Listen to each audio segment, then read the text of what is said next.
بسم اللہ الرحمن الرحیم۔ السلام علیکم ناظرین۔ آج سب سے بڑی خبر تو یہ ہے کہ قائم مقام چیف جسٹس طارق مسعود صاحب اور ان کے بینچ جس میں جسٹس منصور علی شاہ صاحب اور جسٹس اطہر من اللہ صاحب، انہوں نے عمران خان صاحب کے 2 یا 3 کیسز سنے ہیں، لیکن اصل امپورٹنٹ کیس ہے سائفر والا، مراسلے والا، جس میں ان کو جو ہے سزا ہوئی ہے، اور اس کے اوپر سپریم کورٹ نے ان کی جو بیل ہے وہ آج ضمانت لے لی ہے۔ وہ میرے خیال میں ہائی کورٹ سے منظور نہیں ہوئی تھی، اور نیچے بھی انہوں نے ظاہر ہے کہ ان کی بیل کینسل کی ہوئی تھی، تو آج سپریم کورٹ نے لے لی ہے۔ یہ تو خیر بڑی اہم خبر ہے، اور شامل قریشی صاحب کی بھی بیل ہو چکی ہے۔ عمران خان صاحب رہا نہیں ہو پائیں گے کہ وہ 1-2 اور کیسز میں بھی ان کی ضمانت کینسل ہوئی ہے، اور سب سے اہم کیس ہے توشہ خانہ کا، جس میں ان کی بیل کینسل ہوئی ہے، اور ساتھ ان کا جو 180 ملین پاؤنڈز کا ملک ریاض کے جو پیسوں کا سکینڈل ہے، اس میں نیب کا بھی ان کو ریفرنس جو ہے ان کا دائر ہو چکا ہے، تو نکلنا تو ان کا بڑا مشکل ہوگا۔ اور ظاہر ہے کہ الیکشن سے پہلے تو عمران خان صاحب جو ہے نہ اہل ہوں گے اور نہ نکل پائیں گے، وگرنہ وہ جیسے شوکت عزیز صدیقی صاحب کو کہا تھا نا جنرل فیض حمید نے کہ ہماری ساری محنت ضائع چلی جائے گی۔ جسٹس صاحب اگر آپ نے نواز شریف صاحب کی ضمانت لے لی، تو اگر عمران خان صاحب نکل آئے تو پھر تو ان کی ساری محنت ضائع ہو جائے گی۔ اس پہ تو میں تبصرہ بعد میں کروں گا کہ اگر کسی نے نکالنے کی کوشش کی تو پھر کیا حال ہوگا۔ سپریم کورٹ نے بڑے دلچسپ اس پہ ریمارکس دیے ہیں اور بڑے پرٹیننٹ دیے ہیں۔ مجھے ویسے یہ ججز تینوں میری بہت ہی، میں ان کو ہائی اسٹیم میں رکھتا ہوں۔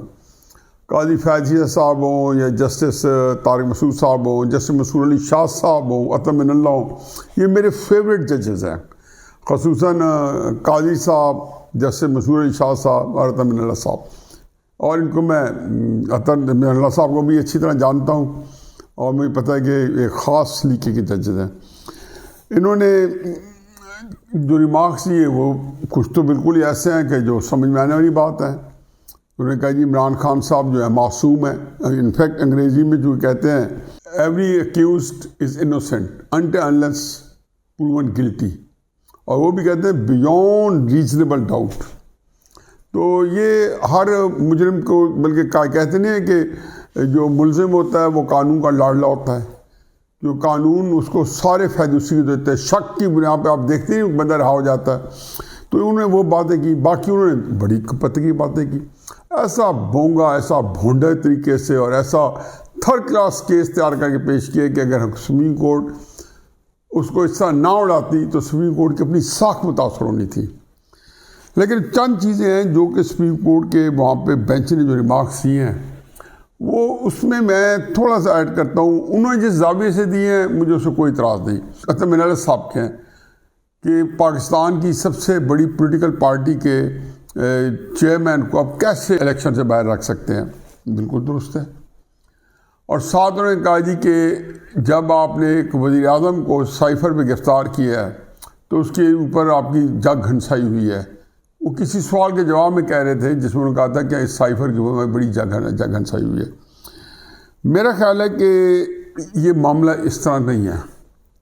معاملہ یوں ہے کہ عمران خان صاحب نے پاکستان کی ڈپلومیٹک کیبلز ہیں جس کو جو ایک کوڈڈ ورڈز میں ہوتے ہیں، یعنی کہ سائفر کی صورت میں آتے ہیں، اور ان کا خاص ان کی یہاں پہ ان کا ڈی سائفر کرتے ہیں۔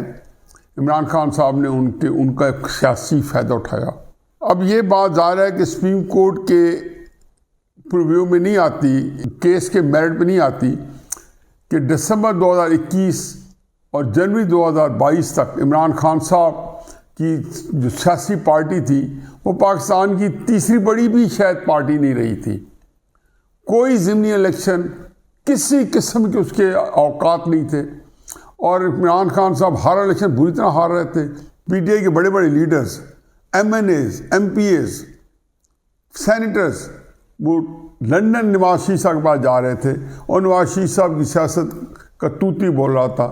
مقبولیت جو تھی وہ 7ویں آسمان کے اوپر سوار تھی۔ کیا وجہ بنی کہ نواز شریف صاحب کی سیاست زمین بوس ہو گئی؟ وہ تو ان کے اپنے کرتوت ہیں کہ اپنے بھائی ان کے نے جنہوں نے ان کی 40 سالہ سیاست کا سودا کر دیا چند مہینے کے اقتدار کے لیے، اور جناب باجوہ صاحب کی جا کے گود میں بیٹھ کے ساری کی ساری مسلم نون اور ساری اپوزیشن اس کا خمیازہ بھی بھگت رہے ہیں اور بھگتیں گے، اور نواز شریف صاحب کی سیاست جو ہے وہ برباد کر کے رکھ دی۔ لیکن عمران خان صاحب کی سیاست میں کیوں چار چاند لگ گئے ہیں کہ انہوں نے وہ سائفر جو ہے ہلایا تھا اور پھر اس کو اسکینڈلائز کیا تھا۔ اب یہ وزیر اعظم نے ایک اوتھ لیا ہوا ہے۔ میں انتہائی قابل احترام اپنے ججز کے جو سپریم کورٹ کے ہمارے ججز ہیں ان کی خدمت میں یہ اتنا سے عرض کرتا ہوں کہ عمران خان صاحب نے پاکستان کے اس جو سینکٹیٹی ہوتی ہے ڈپلومیٹک کیبل کی، اس کی تضحیق کی، اس کو انڈرمائن کیا۔ یہ وقت خالی نہیں ہے کہ دکھایا نہیں دکھایا، کتنا ہی دکھایا، کیا نقصان پہنچا۔ اس میں جو اونچ نیچ ہوتی ہے وہ ایک انڈر کور کی جاتی ہے۔ بہت ہے کوئی اگر کسی نے کھل کے وہ بیان دے دیا تو ان کے ایمبیسڈر کو بھی ہم دیکھتے ہیں، بلایا جاتا ہے، ڈیمارش دیا جاتا ہے، اگر کوئی خفیہ ہو تو ڈیمارش بھی دے دیا جاتا ہے۔ کوئی بات گورنمنٹ نے کوئی لیک کرنی ہو کہ جی تاکہ لوگوں کو پتہ چلے کہ جی امریکہ یا انڈیا یا سعودی عربیہ یا کسی ملک نے ہمارے بارے میں یہ بات کی ہے، تو اس کو جان بوجھ کے اتنا ہی جتنا ایک ڈسیزن ہوتا ہے نیشنل سیکورٹی کونسل کی میٹنگ میں کہ یہ چیز ہم نے باہر کرنی ہے۔ اب عمران خان صاحب نے اس کے اوپر اپنی جو زیرو جو پاپولیرٹی تھی، جو تیسرے درجے کی جماعت تھی، اس کو اٹھا کے پہلے درجے پہنچایا، تو اس کے پیچھے یہ سائفر کا جھوٹ تھا۔ میں کہتا ہوں کچھ بھی نہیں ہوا، لیکن یہ اس کے لیے جب تک کسی کو قرار واقعی سزا نہیں ملتی، یہ تو جو اٹھے گا پھر کھیلے گا۔ ہر ایک کو پتہ ہے جی کسی میں تو بس ایک مسخرہ پن کرے گا اور ایک چیز بات کا پتنگا بنائے گا۔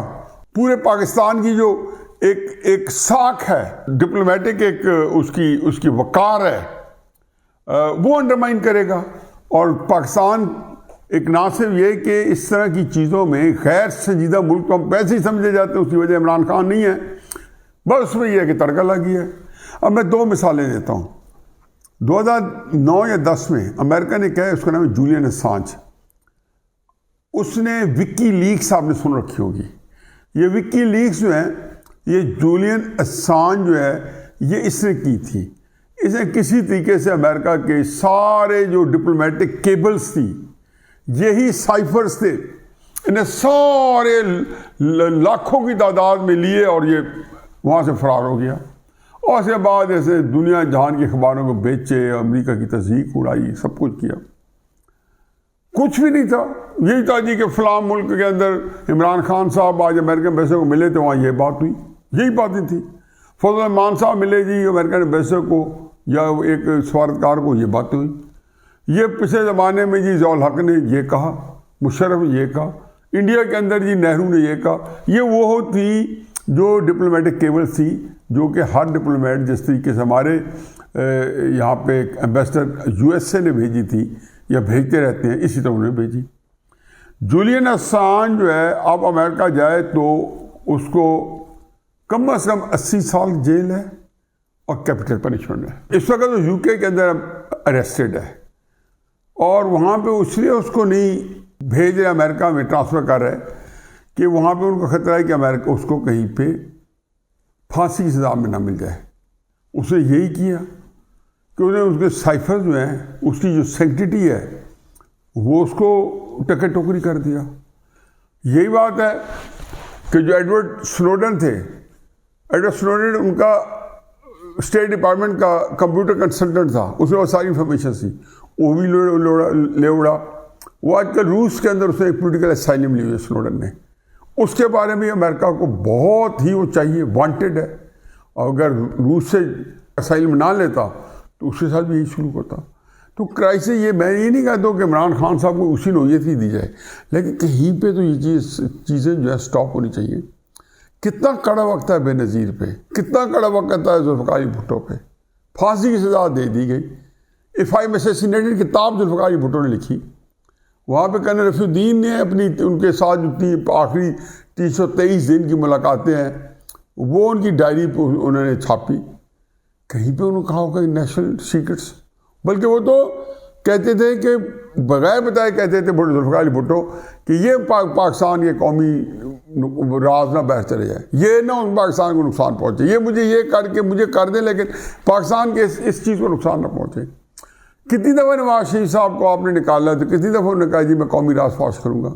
کتنی باتیں ہیں کہ مودی آیا، کہا گیا کہ مودی کا جو یار ہے اس کو بدنام کیا گیا، حالانکہ مودی پوری پریس پاکستان کی ذمہ داری تھی، یہ ایک کلیکٹیو ڈیسیجن تھا، اور کتنا ان کو مذاق اڑایا گیا۔ کہیں پہ انہوں نے کہا کہ بھائی اندر کی بات یہ ہے کہ مودی کیوں آیا تھا میرے گھر پہ جاتی عمرہ، کہیں بتایا تھا کہ واجپئی کیوں آیا تھا، یہ پاکستان کی عزت تھی۔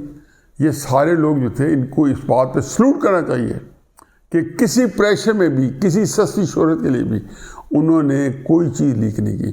عمران خان صاحب کی بدقسمتی ہے کہ وہ بیوقوفی کے اندر سادگی میں ہر انتہائی قدم لینے پر تیار ہیں۔ آپ نے دیکھا ہے کہ کوئی بندہ اسٹیبلشمنٹ کے بارے میں احتجاج بھی کرتا ہے، شکایات بھی کرتا ہے، ان کی خامیاں بھی اجاگر کرتا ہے، لیکن کبھی یہ کرتا ہے کہ ان کو آپ گالیاں دیں اور گندی گندی، اور پھر اس کے بعد آپ کے جتنے جو ٹریک ریکارڈ ہے اس میں ایک بھی جمہوری ہو، پہلے 2018 میں آپ کیسے ایک مکا کر کے آئے، پھر جب باجوہ نے نکالا باجوہ کو سادہ گالیاں بھی دے رہے تھے، ساتھ ساتھ باجوہ کی مدت طلب بھی کر رہے تھے اور باجوہ کے ساتھ صلح بھی کرنا چاہتے تھے۔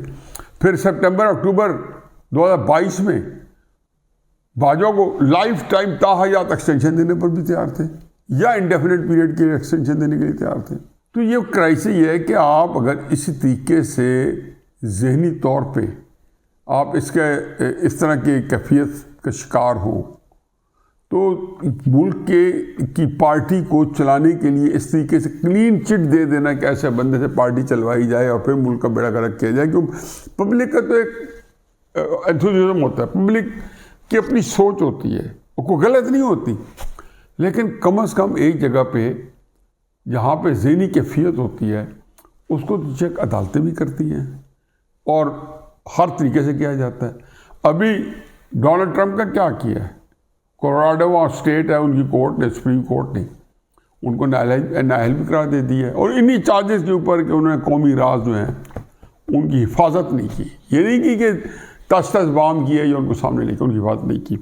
تو سپریم کورٹ کا ڈیسیجن خوش آئند، بہت اچھا کیا ہے، بیل دی ہے، شاہد قریشی صاحب کو بھی بیل ہو گئی ہے، بلکہ ہو سکتا ہے کہ شاہد قریشی صاحب کی بیل ہی کے لیے عمران خان کو بیل ملی ہو، کیونکہ مجھے یقین تھا کہ شاہد قریشی صاحب جو ہے الیکشن پہلے باہر آئیں گے، اور اسٹیبلشمنٹ جو ہے وہ ایسے لوگوں کو چاہتی ہے کہ جو میانہ روی کے لوگ ہیں، جن کے ساتھ اسٹیبلشمنٹ کمفرٹیبل ہے، وہ آگے تحریک انصاف کی باغ کو سنبھالے۔ تو شاہد قریشی صاحب کے لیے جو ہے لیول پلینگ فیلڈ جو ہے ان کے کو مہیا کرنے کے لیے ہو سکتا ہے کہ آج حکومت پاکستان کے جو لا آفیسرز ہیں انہوں نے شاید جان بوجھ کے ہی مقدمہ جو ہے بھونڈے اور بونگے طریقے سے لڑا ہے۔ ویسے کمال کے وکیل ہوتے ہیں، لیکن جب حکومت کی نمائندگی کر ہوتے ہیں تو یہی حال ہوتا ہے۔ ان کی انویسٹیگیشن آفیسرز، پروسیکیوٹرز، یہ سارے کے سارے جو ہے فارغ ہوتے ہیں اور اپنے مذاق اڑوا رہے ہوتے ہیں، عدالتوں میں کھڑے ہوتے ہیں۔ یہ تو علیحدہ بات ہے کہ عدالتوں کے اندر کے اوپر کئی اور دباؤ ہوتے ہیں جس کی وجہ سے وہ کئی فیصلے دے دیتے ہیں۔ بڑا شاہد قریشی صاحب باہر آ گئے، عمران خان صاحب کی ضمانت ضرور ہو گئی ہے لیکن وہ ابھی باہر نہیں آ سکیں گے، نہ ان کو آنا چاہیے۔ اور ویسے بھی میرا خیال ہے کہ سائفر کا جو کیس ہے وہ ایک میک شفٹ ارینجمنٹ تھی، جب تک کہ نیب کے سارے کیسز پختہ نہ ہو جائیں اور اس طریقے سے ساری چیزیں طے نہ ہو جائیں توشہ خانے میں اور جو قادر ٹرسٹ ہے اس میں اور ریاض ملک صاحب کے کیس میں، تو اس وقت تک جو ہے تو رکھنا تھا سائفر میں۔ اب چونکہ وہ کیس میچور ہو گئے ہیں، ریفرنسز فائل ہو گئے ہیں، تو اب اس کیس میں شاید ان کی ضرورت ہی نہ رہی ہو، لیکن یہ کیس چلے گا ضرور۔ اور میں کہا نچلی کی عدالت میں آپ دیکھیں گے کہ کیس بہتر طریقے سے چلے گا۔ وہ آج عمران خان صاحب کے وکلاء نے کہا ہے اور بالکل صحیح کہا ہے کہ یہ کیس کو ننگ دھڑنگ کر دیا ہے سپریم کورٹ نے آج، لیکن میرا خیال ہے کہ اس کے پیچھے شاید کوئی اور بھی وجوہات ہوں۔ نچلی کورٹ میں میرا خیال ہے اس کیس کو زیادہ کمپریہنسو طریقے سے لڑا جائے گا۔ یہ کیس بھی اتنی آسانی سے عمران خان صاحب کے لیے جان نہیں چھوڑے گا، اور یہ اس وجہ سے بھی نہیں چھوڑے گا کہ ایک مثال ضرور قائم کرنی ہے کہ کہ کوئی پرائم منسٹر، کوئی آرمی چیف، کوئی پریزیڈنٹ پاکستان کا اپنے ذاتی پریشر میں، ذاتی غصے میں پاکستان کے قومی رازوں کے ساتھ، جو پاکستان کی جو سیکرٹ ڈاکومنٹس ہیں ان کے ساتھ کھلواڑ نہ کرے. جیسے عمران خان صاحب کہتے ہیں، سارے اپنے نورتن بیٹھے ہیں، جو کہ وہ آڈیو لیکس میں ہم نے سنا نہیں ہے کہ لیٹس پلے ود اٹ. اچھا، اب ہم نے صرف کھیلنا، نام نہیں لینا امریکہ، بس صرف کھیلنا ہے اس کے اوپر کی. یہ عمران خان صاحب کھیلنے والی چیزیں نہیں ہیں. آپ خدا کے واسطے اگر سنجیدہ سیاست نہیں کریں گے تو آپ کا نام و نشان سیاست کے اندر مٹ جائے گا. آپ کو سیاست کرنی ہوگی تو سنجیدہ ہی کرنی ہوگی، وگرنہ میرا نہیں خیال کہ یہ پھر فیلڈ آپ کی فیلڈ ہے. وما علینا الا البلاغ.